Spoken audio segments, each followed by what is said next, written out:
El tema sigue siendo del libro El Misterio Escondido. Este es el apéndice A, en el cual trato el tema de la tierra. Y para el propósito de este estudio le estamos llamando el enfoque va a ser la tierra. ¿Por qué? Comienzo diciendo que el tema del futuro, la enseñanza del futuro, es una de las mayores causas de división en el cristianismo. Y dése cuenta que es sobre algo que ninguno de nosotros puede decir a ciencia cierta, así va a ser. Claro que tenemos las escrituras y si las respetamos en su contexto, tenemos los indicios de luz. Pero como explícitamente dijo el Señor, el día y la hora nadie lo sabe. Entonces, hoy vamos a iniciar un estudio sobre la tierra en el propósito de Dios. ¿Por qué? Porque es el campo de batalla. Todo acontece en la tierra. Lo que aconteció en el cielo fue de Dios nada más con toda la creación angelical y todo lo demás. No tenemos nada que ver en el cielo nosotros hasta la fecha. Todo se da aquí en la tierra. Entonces nos interesa conocer qué papel juega la tierra en el propósito de Dios. Lo que pensemos acerca del futuro, alguien diría, bueno, a mí qué me importa, porque esa es una de las posturas. No me importa el futuro, no importa si Cristo viene antes del rapto, durante el rapto, después del rapto. A mí lo que me importa es estar listo para irme con el Señor, ¿verdad? Y sonaba bastante bien. A mí, yo también lo usé, sonaba bastante bien, ¿verdad? Que no va a estar preocupándome de adivinar el tiempo, el día, la hora, ni nada. Quiero estar listo para irme con el Señor. Pero el punto es que lo que pensemos del futuro condiciona la forma en la que actuamos en el presente. Por eso es que es tan importante que lleguemos a un acuerdo con la palabra de Dios con relación a lo que nos habla del futuro y limitarnos a lo que nos habla del futuro, pero sí tener un punto de vista del futuro, porque dependiendo de ese futuro es como actuamos aquí. Esa expresión que usé, no me importa si el rapto es antes, en medio o después, lo que me importa es irme con él, según yo, daba un aquello de que yo estoy listo porque no es cuestión del tiempo, pero estaba limitado yo a la interpretación de que nos íbamos a ir con Dios, de que no me importaba si era antes de la tribulación, en medio de la tribulación o después de la tribulación, pero mi futuro era que nos íbamos a ir con Dios. Yo también estaba condicionado a ese tiempo limitado. Entonces sí importa nuestro entendimiento del futuro, porque condicionamos nuestro presente basado en lo que creemos en el futuro. El tema entonces que vamos a tomar en esos días es ilustrar la condición del futuro del planeta Tierra. Fíjense, ya no me voy a preocupar de si nos vamos a ir al cielo o no. Yo creo que ese tema ya lo he tocado suficiente, pero el punto es este. ¿Cuál es el futuro del planeta Tierra? ¿Por qué? Porque ¿será destruido el planeta Tierra o será restaurado el planeta Tierra? La Tierra en el propósito de Dios. Ese es el tema que comenzamos a estudiar ahora. Ahora, antes de entrarle, quiero hacerle una pregunta. ¿Cómo llegamos a conclusiones tan diferentes si pensamos que todos leemos la misma Biblia? ¿Cómo es posible? Bueno, obviamente, la razón es que tenemos interpretaciones de la Biblia que son diferentes. Pues hágase usted la pregunta, ¿por qué cree lo que cree?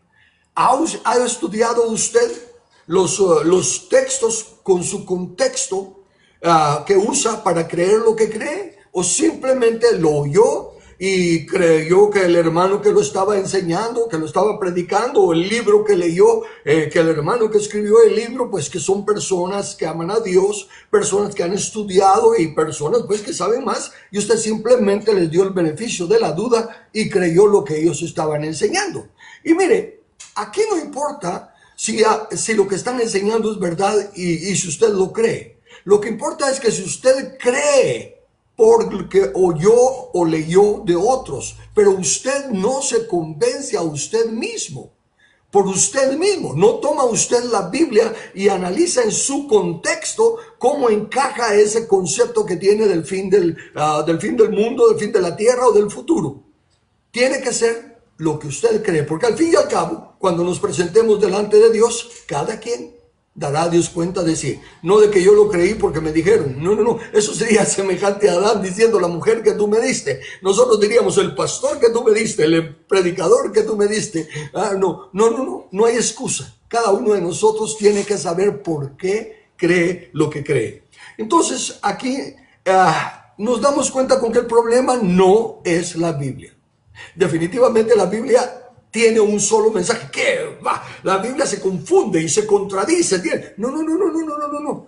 Ve, ese concepto lo manejan personas que no quieren respetar las reglas de gramática, que no quieren respetar los contextos culturales, ¿verdad? En el tiempo que se escribieron las cosas. Y entonces, en nuestros días se dicen muchas cosas que nosotros decimos, ¡hala, eso no puede ser así! Pero sí, la Biblia no se contradice, la Biblia es el manual de Dios, la Biblia es la palabra de Dios que permanece para siempre. Entonces la confusión no nace de la Biblia, nace de las suposiciones de algunos. Esto significa que, o de las tradiciones o de ideas heredadas. Y desde luego de algunos que la verdad que tristemente dicen que el Señor les mostró algo nuevo. Y el Señor no va a mostrar absolutamente nada nuevo que no esté en las Escrituras. Porque dejó ya, el escrito está para que todos por igual tengamos acceso a esa enseñanza y la podamos manejar. Ok, entonces, regresando al hecho de que quiero poner la base de por qué cree usted lo que cree. Déjeme decirle algo. Aunque usted crea una verdad aprendida de alguien más, mientras usted no la haga suya por medio del estudio, por medio de la verificación, como los de Berea, que cuando Pablo hablaba iban a ver si era cierto lo que decía, mientras usted esté creyendo una verdad pero que usted no la ha considerado, no sea empapado por usted mismo de decir, sí, así es, ya la entendí, entonces es una creencia que si no es examinada o corroborada, sencillamente usted está con una creencia prestada. Es la creencia de alguien más y usted la tomó prestada, pero en el día de pagar, usted no puede pagar con lo prestado, le van a cobrar con lo que usted en realidad cree. Vayamos a dos textos para darnos cuenta de los errores, de por qué hay tantas traducciones o interpretaciones. La primera es segunda de Pedro, capítulo 1, versículo 20. El apóstol Pedro dice de esta manera: entendiendo primero esto, que ninguna profecía de la Escritura es de interpretación privada. Ok, ¿qué significa eso? Que nadie puede tener su propia convicción, ¿verdad? Que acá hay los que creen que ellos son los únicos que tienen la verdad. Sí, es cierto. Pero quiero llamar su atención a que una interpretación privada no necesariamente significa que es mi interpretación, eso es lo que yo creo. No, puedo decir que es así y es mi interpretación privada, vaya. Pero también quiero llamar su atención que una interpretación privada es especialmente cuando las denominaciones dicen, no, nosotros creemos esto, y esto es, y como somos 50,000 miembros de esta denominación, y como tenemos teólogos y hombres conocedores en esta denominación, esta es nuestra interpretación, es privada. ¿Por qué? Porque para que no sea privada tiene que ser general. Y la Biblia es eso. La Biblia es para que cualquiera de nosotros, de alguna o ninguna denominación, si la leemos y creemos respetando las reglas de gramática, la leemos y creemos, entonces estamos con la verdadera revelación de la profecía. Porque y van a haber muchos que tal vez crean como nosotros, pero porque es lo que todos los que estudiamos la Biblia tenemos que llegar a esa misma conclusión. Del escrito está. Lo que pasa es que las denominaciones empiezan a darle interpretación que no es la que encaja con el trasfondo y del texto, sino que es la que está de acuerdo a lo que ellos piensan. Entonces, esas son interpretaciones privadas. Ninguna profecía es de interpretación privada. No se puede decir esto es solo para nosotros y si nadie más lo ve como nosotros es problema de ellos. No, la Biblia da la misma información para todos. El segundo texto es 2 de Timoteo capítulo 2, versículo 15. Pablo dice, procura con diligencia, y la palabra procura en el original no es el procura de muchos latinos, especialmente nosotros los guatemaltecos, ¿verdad? Cuando uno le dice, mira, ¿qué tal y tal cosa? Pues voy a procurar llegar. Eso significa no va a llegar. Usan el procurar como que no te digo sí ni no para no meterme en líos, pero básicamente, pero en la Biblia procura literalmente significa ponle todo el esfuerzo, ponle toda la energía, todo lo que esté a tu alcance para hacerlo. Entonces aquí está diciendo procura diligentemente, procura ardientemente, haz tu esfuerzo para presentarte ante Dios aprobado, no bendecido. Bendecidos todos podemos estar, pero aprobados no todos. Muchos son llamados, pocos escogidos, o sea, pocos aprobados. Entonces procuras todo para salir aprobado ante Dios como obrero que no tiene de qué avergonzarse. ¿Y quién es ese obrero que no tiene de qué avergonzarse? El que usa bien la palabra de verdad. Entonces, no habría tantas denominaciones, no habría tantas divisiones si tan solo procuráramos ardientemente, diligentemente, escudriñar las Escrituras para hallarnos aprobados porque creemos lo que la Escritura está tratando de decir. Hay causas entonces para tantas doctrinas diferentes. La primera es interpretar sin contexto. Hay tantas prédicas basadas en un solo texto. Miren, se puede usar una sola palabra de la Biblia, se puede usar un solo texto de la Biblia, un solo versículo de la Biblia para hacer una ilustración, para dar una motivación, para dar palabras de aliento, para dar consejo, algo así, pero nunca para hacer una doctrina. La doctrina no se puede sacar de versículos aislados ni fuera de contexto. La doctrina tiene que estar en la suma de su palabra. Tiene que encontrarse desde Génesis hasta Apocalipsis para que sea doctrina bíblica. Entonces, no es contextos fuera de contexto. Dice el Salmo 119, versículo 160, la suma de tu palabra es verdad y eterno es todo juicio de tu justicia. Note eso. No solo la suma de tu palabra es verdad, sino que el juicio de Dios es eterno. O sea que Dios no cambia y no hace acepciones de personas en el juicio. Ok, la segunda causa de tanta malinterpretación es ignorar a los primeros oyentes. ¿Cómo así? La Biblia no fue escrita para nosotros hoy en día. ¿Cómo que no? ¿No está diciendo que la Biblia es para todos? Sí, claro que sí. Pero la Biblia cuando fue escrita en el idioma, en la cultura y en la cultura del tiempo en que fue escrita. Desde luego fue escrita a través de muchos años, entonces las culturas y en diferentes lugares, entonces las culturas también variaron. Pero el punto es, el mensaje era para que lo entendieran los de esas culturas y de ese tiempo. Con el correr del tiempo es obvio, van cambiando algunos conceptos de las palabras, el sistema de valores de las palabras y todo. Entonces, nuestra forma de estudiar la Biblia es ir primero a ver qué significaba lo que se está diciendo para las personas de ese tiempo.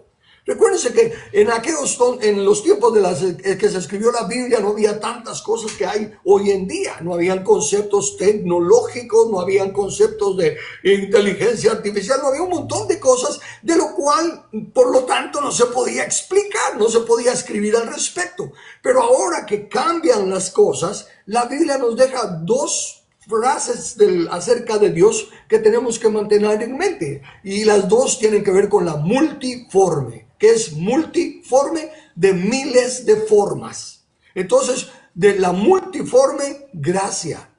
La gracia no cambia, solo la forma de explicarla y de entenderla cambia. y la multiforme sabiduría de Dios. Ni la gracia ni la sabiduría de Dios cambian, solo las formas de enseñarse y de aplicarse en nuestros días. Ese concepto es muy importante. Y recuérdense una cosa, para los que queremos conocer la palabra de Dios, para los que queremos agradar a Dios, tenemos herramientas a nuestro alcance. Hoy en día, ahora que ya está lo de la inteligencia artificial, anteriormente para hacer nuestros estudios, ¿verdad? Teníamos que agarrar la Biblia, y éramos dichosos cuando teníamos una concordancia de la Biblia. Recuerdo los librotes así gruesos que tenía de la concordancia de la Biblia. Y cuando íbamos a hacer un estudio era de agarrar la concordancia y ver páginas y páginas y todo. Luego salieron los comentarios de la Biblia para estudiar, y la cosa es que había que tomarse bastante tiempo, cuando quería profundizar en un estudio de la palabra y todo. Hoy en día está al alcance de simplemente tocar el tema que uno quiera, y la inteligencia artificial de todas las bibliotecas que tenga en sus manos nos da definiciones. No nos está enseñando nada. Simplemente está, como quien dice, leyendo para nosotros de esta concordancia, de esta otra concordancia, de esta otra traducción y todo. Pero el punto es, los que queremos entender, y déjenme ser todavía más claro, pues, los que tenemos el corazón y el deseo de entender, y leemos la Biblia toda, desde Génesis a Apocalipsis, el Espíritu Santo nos recuerda en su momento oportuno de lo que hemos leído, y poco a poco va abriendo nuestros ojos al entendimiento de la Biblia. Así que hay que ser diligente, procurar con diligencia presentarnos ante Dios aprobados. Ok, entonces dije ignorar a los primeros oyentes. La tercera forma que tengo aquí es mezclar géneros literarios. ¿Qué quiere decir eso? Ciertamente la Biblia la tenemos que tomar literal, ¿verdad? Cuando decimos tomarla literal es que cuando Dios dice una cosa, eso es, ¿verdad? Es literal y todo. Sin embargo, hay géneros literarios, porque hay cosas que son poesías, y entonces se dicen las cosas para que rimen. Hay también podemos, parábolas, comparaciones. Y desde luego, lo que más problema le causa a la mayoría que no aplica ese concepto de respetar los géneros literarios son los términos de visiones, los términos de símbolos, ¿verdad? Cuando apareció el dragón con 7 cuernos y apareció esta señal y esto, lo otro, y que quieren tomar las cosas que son simbólicas literalmente, como por ejemplo que se va a poner la marca de la bestia en la frente, 666, ¿verdad? Y cosas de esa índole. Entonces, no respetar, que son reglas de gramática, son reglas para estudiar un libro, ¿verdad? En cualquier idioma. No respetar esos conceptos salen con, en esta plática, les estaba usando que apenas hace unos días atrás, acerca de la mujer del capítulo 12 de Apocalipsis, vestida del sol, la luna y 12 estrellas, y todas las interpretaciones que sacan de ellos. Los católicos dicen que es la Virgen, otros dicen que eso habla de los vencedores, los únicos que van a ser rescatados, y un montón de cosas, tratando de sacarle una cosa más apegada a sus denominaciones y tradiciones que el símbolo, que la misma Biblia interpreta cuál es el símbolo, como me mostré en ese estudio. Entonces, hay que respetar los géneros literarios. Y desde luego, la más corriente es construir doctrinas por tradición. Y entonces por eso es que están las denominaciones, porque ya tienen su doctrina establecida. Los bautistas ya saben lo que creen, los luteranos ya saben, los metodistas, los sabatistas, ya todos tienen sus doctrinas establecidas. Y claro, cuando una persona de esa doctrina invita a otra persona a conocer de la Biblia, le va a enseñar esas doctrinas, ¿ven? Pero todas esas son las causas de las divisiones que tenemos. De ahí que el principio clave que quiero poner en estos primeros instantes es que la Biblia es la única que puede interpretar a la Biblia. con todo respeto a los estudios y al esfuerzo de grandes hombres de Dios y todo, pero ninguno de nosotros puede llegar a dar esta es la interpretación de la Biblia, solo la Biblia. Y si nosotros aprendemos a creerle a la Biblia la interpretación que ella misma da, entonces es como vamos creciendo en el conocimiento y la gracia de nuestro Señor Jesucristo. Hay aún varios textos difíciles de entender, pero hay otro principio que dice que los textos claros nos ayudan a entender los textos difíciles u oscuros. Y textos que ya a lo largo de la escritura han enseñado consistencia con un significado, de repente aparece esa terminología en otro texto que parece decir lo contrario. Entonces no podemos dejar que un texto aislado u oscuro contradiga lo que a lo largo de la escritura está claro, ¿verdad? Y el concepto que uso constantemente, porque sé que muchos lo siguen malinterpretando, es la levadura. Cuando el Señor dice el reino de los cielos es semejante a la levadura que una mujer escondió en la harina, todos lo toman que como la levadura leuda toda la masa, entonces es el reino de Dios el que llena todo. No, la levadura nunca es buena en la Biblia. La levadura siempre es presentada como mal. Hasta dice que Dios no aceptará ninguna cosa con olor fragante si lleva levadura. Que Dios no va a aceptar nada que vaya con levadura. Entonces, ahí que es la doctrina de los fariseos. Pero como que iría contra sus doctrinas, iría contra su denominación y su cultura y su orgullo, decir cierto. La levadura no puede ser buena simplemente porque está diciendo el reino de los cielos es semejante a la levadura. ¿Por qué? Entonces no es semejante a la levadura, sí, pero sí es semejante a la levadura en el concepto negativo de que una mujer sembró la levadura en la harina y la ha leudado, la ha inflado. Por eso el reino de los cielos, el evangelio del reino está inflado, porque todo el mundo habla del reino, y cuando hay sanidades y prodigios se nota el fruto del reino, y esto y lo otro, el reino, y nada de eso es el reino. Todo eso pasa aún sin que exista el reino. Y cuando se empieza a enfocar en el reino, entonces lo inflado de la levadura se pierde y se vuelve a la pureza de la palabra. Así que esas son las razones por las que hay tantas diferencias de doctrina. Y conforme vamos a estudiar este tema acerca del diseño de Dios para la tierra, el propósito de Dios para la tierra, yo le pido tan solo que se dé cuenta de los textos que leo y la conclusión o el entendimiento que yo veo. Y para que usted diga, ese es su rollo. Usted lo ve así, yo no lo veo así. Pero entonces que vea por qué lo veo yo de una manera y por qué usted lo ve de otra manera. Examinemos los contextos. A ver si estoy yo saliéndome del contexto y usted porque se está manteniendo en el contexto. Y si usted se está manteniendo en el contexto y yo estoy fuera, no me crea. Pero si luego ve que la Biblia interpreta la Biblia usando varios otros textos, otras ocasiones para decir lo mismo, esté dispuesto a cambiar su forma de pensar y aceptar el escrito está. Esa es la razón por la cual primero voy a ir despacio poniendo las bases sobre las cuales voy a explicar lo que entiendo, lo que estoy leyendo.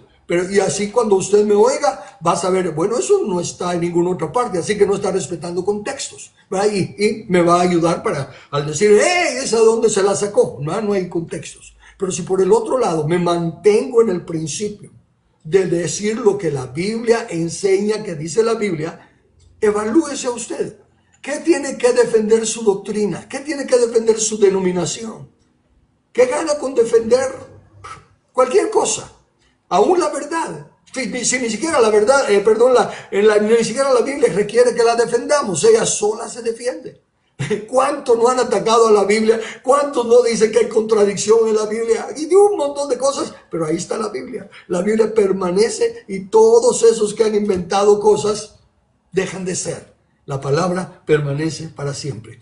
Entonces, la interpretación correcta no viene de ideas externas, ni de filosofías, ni de emociones. Viene de la misma Escritura. Hay tantas prédicas emotivas y tantos mensajes de poder y todo lo demás fuera de contexto. Recuerdo haber leído cuando estaba dando una plática sobre las parábolas del reino. Entonces empecé a hacer lo que hago siempre, comparar versículos, ver al original y todo. Y me encuentro con que la Biblia dice, Jesús les dice a sus discípulos que si no entienden la primera parábola, no van a entender las demás. Y en la primera parábola habla de que las aves llegan y se comen la semilla de aquellos que están cerca del camino, que están junto al camino. Pero las aves del cielo llegan y se comen la semilla antes de que pueda arraigarse y dar fruto. Y cuando explica, él dice, y las aves son el maligno. Llega el maligno y se come la semilla. Bueno, luego viene la parábola de la semilla de mostaza. La semilla de mostaza es un arbusto, pero llega y dice, se hace árbol, algo contra naturaleza.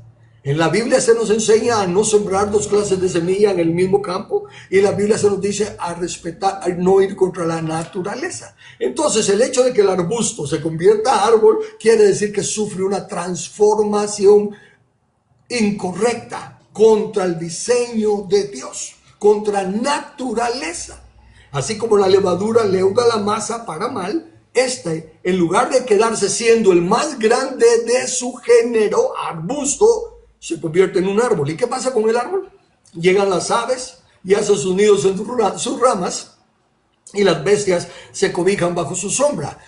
Y escuché leí, porque no fue oído, sino que leí donde dice, y entonces la semita de mostaza no se conforma con quedarse arbusto, sino que lucha y se hace árbol. Se hace árbol. Y añade, y luego viene lo más lindo, las aves de bendición vienen a hacer su nido en sus ramas.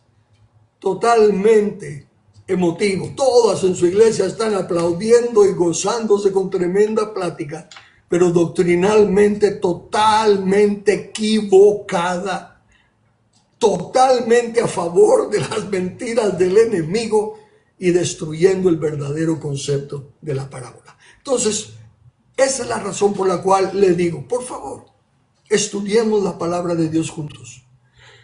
No para ver quién tiene la razón en el sentido de que yo gané, o yo soy más que ustedes, sino que en el sentido de que podamos ponernos juntos en armonía para decirle a nuestro Señor, Maranata, ven pronto. Pero no le podemos decir ven pronto porque no estamos unidos, no estamos llenando los requisitos, la única condición que Él nos pone para que venga. Y para cumplir esa condición necesitamos unirnos. Estoy, por la misericordia de Dios, con un grupo selecto de hermanos, estamos trabajando en un proyecto que vamos a dar a conocer más adelante con la intención de unificarnos para salvar nuestra Guatemala. No vamos a tratar de doctrinas que nos dividen, que nos separen, ni de nada, sino que vamos a buscar un bien común, una meta común, porque tenemos el número, tenemos la potestad dada por Dios. Necesitamos doblegar nuestro orgullo, quitar nuestras diferencias y enfocarnos en una cosa que glorifique a Dios, no nos glorifique a nosotros, y que podamos tener así la victoria. Entonces, en este inicio, estoy poniendo la pregunta de ¿por qué cree lo que cree? Le estoy poniendo una base para llamarle la atención a que me escuche, no con el escudo levantado. No es mi intención atacar. Yo sé que cuando me pongo celoso de algunas cosas, me salgo, ¿verdad?, de mi emoción, no de que me vuelva loco ni nada por el estilo, pero anhelo tanto que aceptemos la palabra de Dios como es.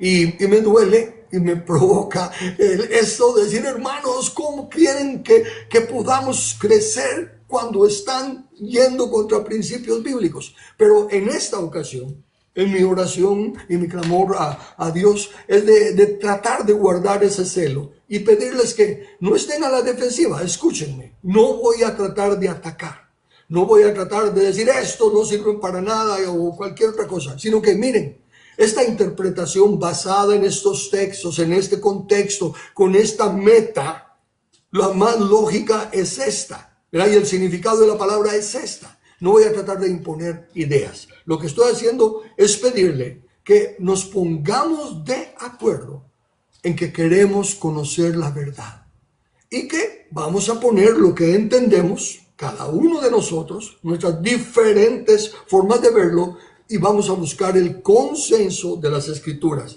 como en el capítulo 15 del libro de los Hechos, cuando están discutiendo si habría que ponerle que se circuncidaran y guardaran otros ritos a los gentiles que se convertían, y los fariseos dicen, sí, ya, qué bueno que creyeron en Cristo, pero se tienen que circuncidar, y Pablo y Bernabé dicen, no, a los gentiles no se les tiene que pedir que esas cosas, Pedro dice, nuestros padres no las pudieron llevar, y todos hablan, y al final dice Jacobo que habiendo consenso en ellos y que estaban en acuerdo lo que ellos decían con las Escrituras, que entonces les ha parecido al Espíritu Santo y a ellos llegar a este acuerdo. ¿Ven? Eran personas que estaban en total desacuerdo doctrinal, pero después de ponerse de acuerdo y ver lo que decían las Escrituras, ver lo que estaba pasando, entonces llegaron a un consenso. Eso es lo que yo anhelo. Porque el poder está en la unidad, y no creo que vamos a llegar a una unidad doctrinal. No creo que vamos a llegar todos a ser acorde a una sola denominación. No lo veo. Pero sí podemos llegar a un acuerdo en puntos específicos que redunden para el bien común y para la gloria de Dios. No para la gloria de nuestra denominación y nuestro grupo, sino que para el bien común, que es lo que Dios tiene como plan para la tierra. A eso voy a llegar. Ahorita solo estoy poniendo las bases para que cuando empiece ya a citar textos con relación a la tierra, tengamos esta base. ¿Lo dice la Biblia? ¿Está en armonía con el contexto de la Biblia? Es una idea que está respaldada por otros versículos con sus respectivos contextos y en la cultura y tiempo de lo que se está citando. Y entonces, al entender el propósito de Dios para la tierra, la meta, le voy a decir de una vez la meta final, va a ser de que nos demos cuenta que mucha doctrina futurista, y de la futurista ninguno de nosotros puede decir que la tiene, pero insisto. Así que por favor, no defendamos a capa y espada la doctrina futurista, porque ninguno de nosotros puede decir que tiene todos los puntos. Tenemos un pedacito, entendemos un poco y tenemos que aferrarnos al escrito está. Y entonces de esa manera vamos a poder trabajar y entender cuál es el plan de Dios, cuál fue el propósito original de Dios para la tierra, y qué podemos hacer nosotros ahora para cumplir con ese propósito original de Dios. Lo dejo aquí. Esta es la primera parte apenas de la introducción. Mañana entonces ya toco los temas, los versículos con respecto a la respuesta a la pregunta que hago. ¿Cuál es el plan de Dios? ¿Cuál es el propósito de Dios para la tierra en su plan?